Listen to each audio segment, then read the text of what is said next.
Hello, welcome back for another video essay. This time the topic is, what would No Redundancy Engage look like? This is because I've been playing through No Redundancy FE7, and my friend Danny Doyle's been playing through No Redundancy FE6.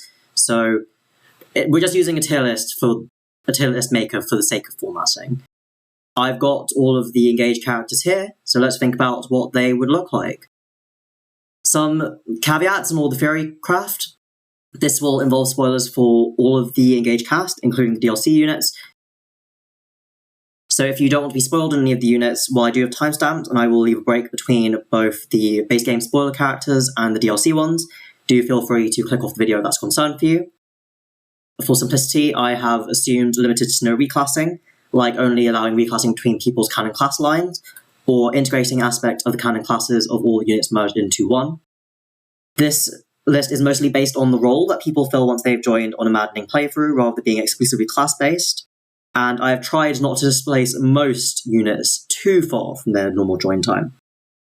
The theory is based off of the existing no redundancy patches I'm already aware of, in that the best aspects of all the units involved are used in terms of their bases and growths.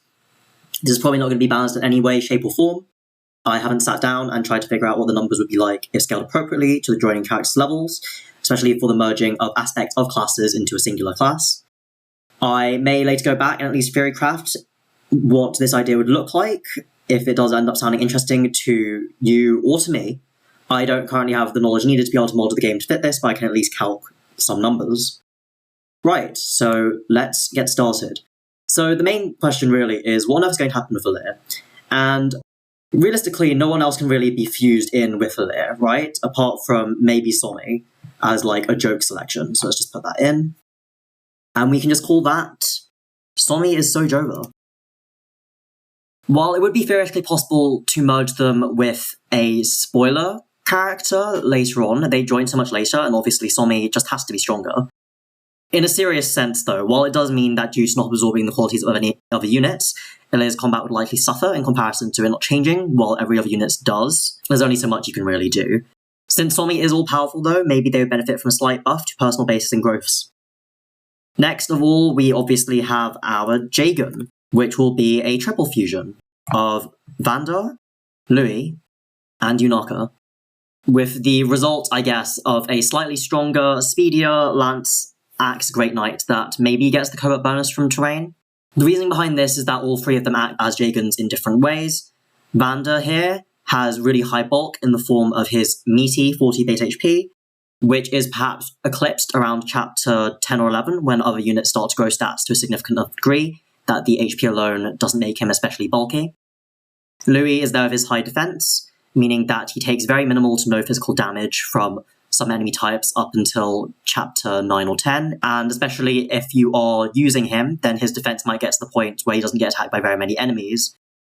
And then Vounaka starts off with Thief bases as special class for the early avoid gaming and decent enough speed, which later becomes less impressive and impactful and maddening, especially due to the Thief 21 issue for reclassing if you did want to use her in another class long term, and the fact that, in my opinion, the Coran Fog is not all of that. Due to the Jagen moment from Vander, I would be reluctant to scale Louis and Vounaka up to Vander's internal level taking best stats, meaning that you just end up with Vander with 2 more strength, 2 more speed, and 3 more luck. Funnily enough, this is because Louis and Vounaka have the same personal base speed of 2. Most of her speed from her starting stats come from the Thief class, rather than actually being personal speed of her own. Of course, now we need to have your early healer, your early healer, which would obviously just be Fram and John lumped into one. The result would be still a Martial Monk, with the ability to go either Martial Master, because that is Fram's canonical class, or Jean's High Priest. Very conveniently, at join, they're both level 1 Martial Monks, meaning that the stat comparison is very, very easy. This mostly means that you take all of Jean's bases, with the exception of luck, which Fram has more of, and then all of Fram's growths, with the exception of build. Obviously, this is ignoring Jean's personal. While neither of the two classes are ideal for this personal, I guess if you were to choose a personal, you would probably just take Jean's, but maybe it would be possible to have a personal ability of multiple effects. And of course, to account for our other quote-unquote Christmas unit, we will have the early mage, which is just the mix of Clan and Cléline. I guess the result really would be a mixed sword mage knight with the ability to also innately use staves from Cléline's personal class, starting as a noble with a slightly higher magic class growth. So yeah, I maintain that they are basically the same unit in most serious playthroughs of Maddening Engage. Since Cléline has Celica for Chapter 4, and obviously you get Clan in Chapter 2, maybe you just get given Celica at the start of 4 and you can affix it to anyone, or you just fix it to Cléline for Chapter 4 if they're still alive. Céline's ultimately biggest lead over Clan, in my opinion, is that she joins with a higher base level. If you were to somehow get Clan here to level 5 by the time she joins, on average he would have higher or equal, mostly higher, personal stats in every stat save for luck. This should perhaps be reflected in Cléline getting to join in Chapter 2 as maybe a level 4 unit, for instance. Now we get to have Alfred get involved, and because we've got a number of them, and the reason why I sad to say I didn't displace most people from when they normally would join, is because, we get to have multiple unhinged blonde calves. We get to have Alfred, muscle/workout fanaticism. We get to have Amber with the alpacas and also, I guess, heroic fanaticism. And we get to have Bonet for, I think, fairly obvious reasons. I think that this might be one of the few ways to make sure that, that Alfred and Bonet are units that are worth using. Amber is a high-strength unit, so that's always a good stats to have, right? So I guess the result would be that you'd end up with a stronger, tankier Cav with full melee triangle control across all of them. There isn't really much else to say. So mounted units are obviously going to be rare now as a result of this, and Cav emblem bonuses are still good. So maybe this would be a way to get people to actually use this unit, especially since, spoilers, not including DLC, by the end of this list, there will be only 18 units for a 14-unit endgame. Bonet is definitely displaced the furthest, I think, out of everyone that I've thought about. But I think this is fine because he basically doesn't really get used anyway, and is stat-wise very similar to a level 6 Louis turned into a Grey Knight. Next of all, Boucheron, and I think that the easiest thing to do, considering limited reclassing, is you just lump him in with Anna, so you end up with your quote-unquote fast axe fighter. The result, long-term, is that you probably end up with a Radiant Bow Warrior, because the stat benchmark for that is really low. But I guess that because they can both technically promote into Berserker, you could also give them Berserker's HP, strength, and build growths as well if you wanted them to have any meaningful physical combat. Helpfully as well for their unit comparison. When they join at their respective join levels, they're basically the same unit, but he has more build. If you were to actually change Warrior's growth rate so that it would have the additional HP, strength, and build from Warrior, and perhaps also the relative bases as well, then it's probably not even going to be that bad, even as a physical option, although the Radiant Bow would perhaps be, more useful overall, just because people aren't actually going to be able to freely reclass into any other class in this hypothetical context.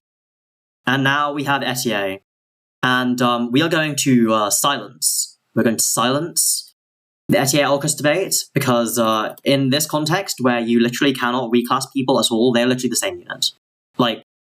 The result is you end up here, I guess, with Terra Delete, because it has better class bases than Sniper does, with mildly higher HP, strength, and res growths, and obviously with higher strength from Etier, because that's her one stat. Before anyone explodes, I should preface here that even though my profile picture is Alearchrist, I do not have a stake in the Etier-Alearchrist debate. I chose this profile picture because I liked the facial expression, because it perfectly encapsulates how I feel sometimes when I read through unit reviews online. Really though, I think that if you're keeping either of them around in the base game, solely to kill flyers, they both do it fine. And if we are turning Etier into something like a Vantage Wrath Warrior, I don't even know why we're comparing these two units, because they're doing different things at that point in time. Anyway, the fusion just completely eliminates the debate entirely, so this is a dub in my opinion. We just got Chloé, and not gonna lie, there's literally no one that we can actually fuse her with. So she's just here as the sole Pegasus Knight. So I guess similarly to Alear, she might get hurt in that obviously she doesn't get to have anyone else's strongest stats, but she's already a pretty decent unit, I think. She should perhaps be allowed to reclass both to Griffin and also Wyvern with the various forms of weaponry, because, in this limited reclassing setting, that takes away a lot of what I think people consider to be her flexibility. But yeah, no comments on how well that works, there's just no one else to really fuse her in with. And now we come along to the rest of Alearyst's squad. So we're going to have Lapis and Citrine around. Once again, similarly to this moment here with Alearist actually, we're going to have literally just the same unit as well. Like literally the same unit. Like you really just end up with Successor with better dex and speed from Swordmaster. Like if you just look at their personal stats and growths, like if you put them in the same class, they basically just end up with the exact same unit when holding onto the appropriate weapon. Like she has slightly more speed, he has slightly more build. If you're holding on to a heavy enough weapon, they are the same unit. The reason why it would just be a Successor is because like Lord Diamant and Successor have like really high class bases for the most part, and obviously Swordmaster has high class speed. Run through I don't think is probably that big of a loss, but I guess it could exist as a secondary class skill since it's a command. The result is that you might actually have like an actually good combat Successor on Maddening, since rather than needing all of strength, bulk, and speed to be improved to some degree, you can focus much more on just two things, because the speed is going to be covered by Swordmaster and Lapis's personal growths, right? Now here, from Citrine, also this is going to be a bit of displacement, right? But let's just throw in Pandreo here, and you just end up with the magic nuke, which is what people think Anna is. So yeah, you end up with either a Sage or a High Priest with high ranks in both tomes and staves, so like, it doesn't matter either way. From Citrine you get the high magic, from Pandreo you get high speed, build and res, and obviously like a good chunk more HP than Citrine would have as well. So do you just get a mage that is able to double and is able to hit hard? You would probably end up taking Pandreo's personal over Citrine's. It's just a better one, party animal can be quite nice. And, you know, this full list here gives you exactly the right number of units that you can full deploy in Chapter 10, which I think is a funny coincidence. Oh, I just realised I forgot a unit that does actually arrive pre-10. That probably tells you how impactful I think this unit is. So it's Jade, and this one's much more of like a joke one, I think, than maybe some of the others have been, which are perhaps more serious, in that I would combine her with Jokov because they both kind of join, and they're kind of not in roles that we particularly value anymore. Like, I personally do not value tanking stuff in Engage that highly anyway, but if you were to tank at that point, like, you would, based on defense, you would do it with Louis, right? You're not doing it with Jade when she shows up later with less defense than he does. And then Jokov, I think, joins at the point where, as Thieves, like, Vounaka stops being as impactful as a combat unit, right? Like, she's mostly just going to be there to, like, hold enemies off in Chapter 11 if you decide to do it that way. So, yeah, Jokov is kind of here as well, because, in my opinion, both Armor and Thief are pretty superfluous roles at the point in time when you get them both. Especially since, like, he joins right before the Storm deployment crunch, right? And Merrin joins so soon anyway, and is also forced deployed in one of those chapters. So, just to call this jokingly, we don't need you anymore. Yeah, I mean, I don't know. With the combination of, like, his strength, her defense, like, his HP, and his speed from the class, like, potentially they would end up being better long-term than some of these other units here, but, like, it really doesn't matter all that much, I don't think. Now we're getting on to the actual post-10 units, which is starting here with Ivy. And I don't think this is going to be a surprise, but she kind of gets lumped in with Hortensia for the ultimate Magical Flier. Because you get a Magical Flier with Ivy's, admittedly not stellar magic, but like it's still good magic and bulk, and Hortensia's dex, speed, and luck. So you get the best of both worlds because, you know, you fix, I mean, as much as anyone really wants to fix, like Hortensia's combat, and you fix Ivy's big issues, which are her speed for getting to double things, her dex for hitting things if you're not doing the appropriate engraves for her, which arguably you should, and her luck, meaning that even as someone who tends to view Engage through an Iron Manning lens, this automatically makes her a much more valuable unit in my eyes. It might be a bit, so something that I noticed in No Redundancy FE7, and I've been told is the case in No Redundancy FE6 as well, is that it can be very annoying to, like, lose multiple, like, flying units. Because obviously here you're getting, like, two separate units, which are both, like, helpful in their own right, condensed into one kind of super unit, if you will. But that's just what No Redundancy Hack will do. And I mean, like, hey, you have Chloé here for your staff griffin if you really want it. So noteworthily, like, this would cause some internal consistency problems with fighting Hortensia in Chapter 14. But there's no reason why you don't just make her Ivensia as well, so she's mildly more annoying to fight, you know, actually has, like... Well, I mean, give her a tone, obviously, and, like, her bulk is better, but, like, just make her slightly more annoying to fight. Smile. And Kagette. What are we going to do with Kagette? So similarly, I think, to, like, some other half-joking things I said about, like, these two being, like, the same unit in this context, and just the shooting down flyers context in general. And, like, what are we doing with these, like, not flying magical units? I'm kind of doing the same thing here with Kagette, where just lump him in with Paninne, and let's just silence the best physical unit debate.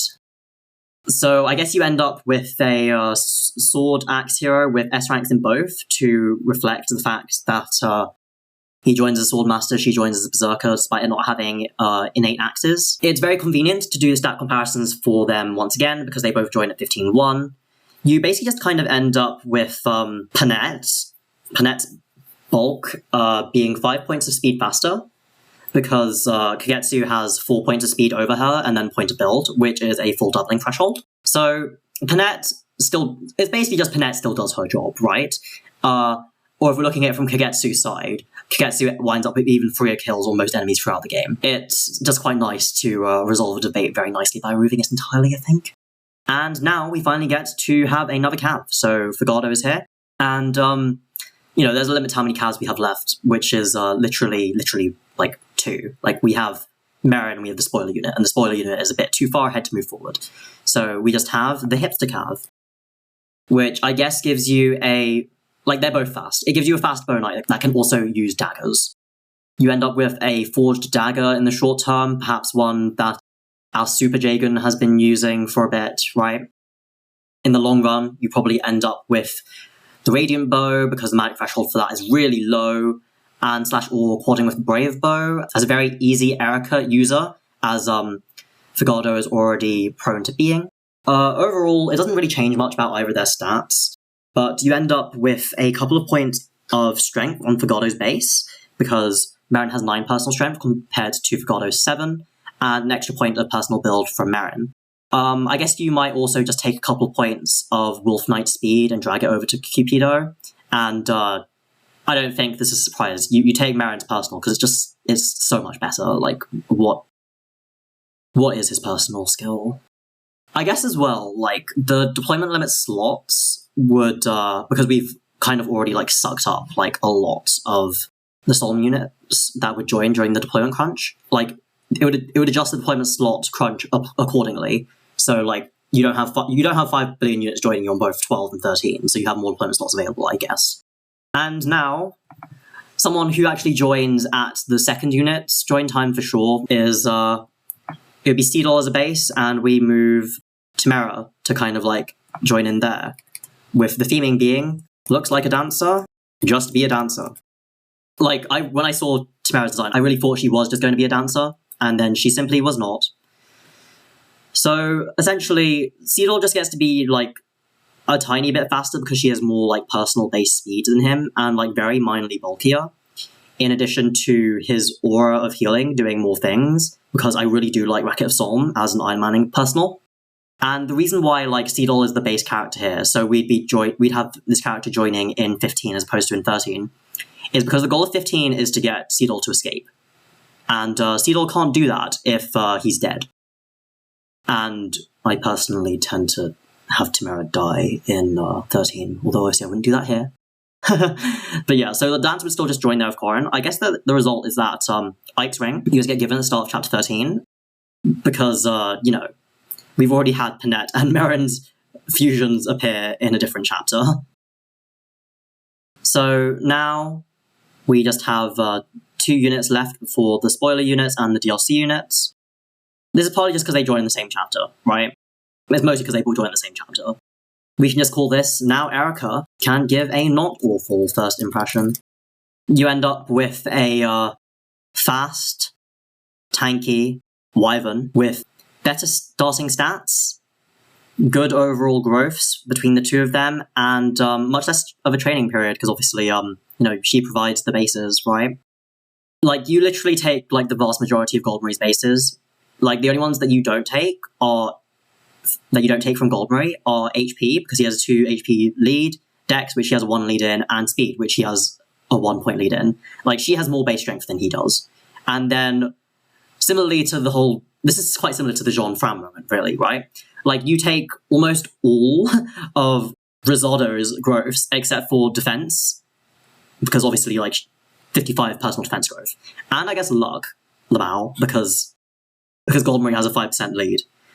From class bases, you keep all of Wyverns except for the hero build, which carries across an extra point. And for the funny, you can take both of their personals and combine them for the ultimate man killer. So actually, maybe that's what we call this instead. Because between the two of them, increased avoid and increased hit against male enemies. Nice. And then we just have, I think unsurprisingly, right? We're just going to lump these two in. Old person gaming. Well, Saphir is meant to be 35, according to the internal ages, which are neither here nor there, but old person gaming. And the result is that you end up getting a slightly earlier Gateau with good personal bases in all stats and a very good personal skill, right? You end up taking a very even split of personal stats from them both. So from Linden, you obviously take Magic, you also take Res, and you take Speed, and from Saphir, you take HP, Strength, Dex, Luck, Defense, and Build. She has really huge personal build. It's quite impressive, actually. And you obviously take the growths as well for those respective stats too. I don't actually know what starting class they would start as, because between the two of them, they have available proficiencies of tomes, staves, axes, and bows, but there would be quite a few options. Maybe for the lols, you just turn them into an FE4 Master Knight. I don't know where the horse comes from. It would be cool to take and combine both their personals, perhaps by using Saphir's as a base, and then having increased crit below half health for funny synergy, so you end up with, like, a really funny Wrath build, right? Where you have increased hit and crit at below half health. I think that'd be quite funny. So that is all of the non-DLC, non-spoiler units. Let's just change the characters now to give us the spoiler units. These two I said would make, like, an early Gateau, right? The actual Gateau comes from our spoiler units. Like, you end up combining Morb and Veil here, and then you get the true ultimate Gateau. Because, like, seriously, between the two of them, they both have, like, excellent personal bases in all areas. Like, you can just take both their personal bases without adjusting for level. So you take Morb's HP, which is a 13 HP personal lead, defense and build, and then Veil's everything else. Like, she joins you with so much personal strength, it's really funny. Like both of them, actually, already, when they join, if you reclass them to the right thing, are able to cap multiple stats. It's just really funny. In terms of growths, Morb has really, like, silly high growths. So you take everything from Morb except for Veil's Magic, which he only has a 5% lead in, and Luck, which she also only has a 5% lead in. If you wanted the Dragon utility for, like, an actually, like, good, notably good combat dragon without the DLC existing, right? Like, you take a good chunk of things from Royal Knight in terms of class bases. Like, I literally think you take HP, you take Strength, Dex, Speed, Luck, Defense, and Build. Yeah, that's literally everything apart from Magic and Res. So you end up with a dragon with increased move, because Royal Knight, the ability to use tomes, daggers, and staves. I guess also lances, but that's neither here nor there. Okay, and now we are going to be moving on to the DLC units. So, in the DLC, you get 2 dragons, you get Nell and Rafal, so together they can just become Niel. It's a combination of Nell and Nell. What does this give you? This gives you a Fellchild that is able to use Dragonstones, who can use both lances and axes up to A, with the best of what both these units have to offer. So, I mean, I don't know. I think it mostly just ends up being, like, Rafal ends up getting faster and luckier with more res than before, right? Very much rip Nell's personal, because in order for it to activate, Rafal needs to get attacked. But it would be funny if after Niel got attacked once, they got crit plus 10 for the next turn, in addition to the way that Rafal's personal works. So I think that'd be funny. And then this one is very much a joke one. For the last one here, which is just the singular wind, where we combine all of Celestia, Gregory, and Madeline. So, once again, this is just a case of, like, Celestia gets things, right? Like, Melusine now gets staves, and I guess she also gets some, like, additional physical weapon types if she wants it. And Celestia ends up getting, like, really high strength and defense from Madeline and really high magic from Greg. So, that's mostly just because it was a suggestion from someone else, and I think it is funny to make Celestia even stronger than she already ostensibly is. Alright, so that is a grand total of 20 units. I will be cleaning this up, and hopefully you can see that now. But this is just a quick theory craft of what I think that No Redundancy Engage could look like. Hopefully this is at least interesting to you. I wonder what people would think, especially people who have played or made No Redundancy patches before. Thank you very much for watching. We will be returning to our regularly scheduled content shortly. I just really wanted to make a video on what I think the theory craft for this could look like. If you did, then I appreciate knowing, whether it's through liking, commenting, or subscribing to the channel if you haven't already. Regardless, thank you very much for watching. I hope that you enjoyed, and see you again next time. Until then, have a good one.